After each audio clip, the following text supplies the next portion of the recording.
Welcome! In this video I want to show you how to install myPhone drivers from HardReset.Info website. So in the very beginning we have to open the website, we have to open the browser and then go to HardReset.Info website. So let's do it. Okay, so when we are here, just click on download and here enter drivers.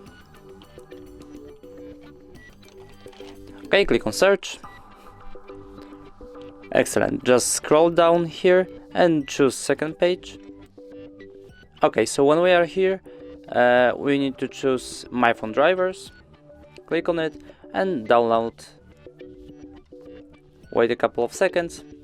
Okay, our file is ready, so just click on it.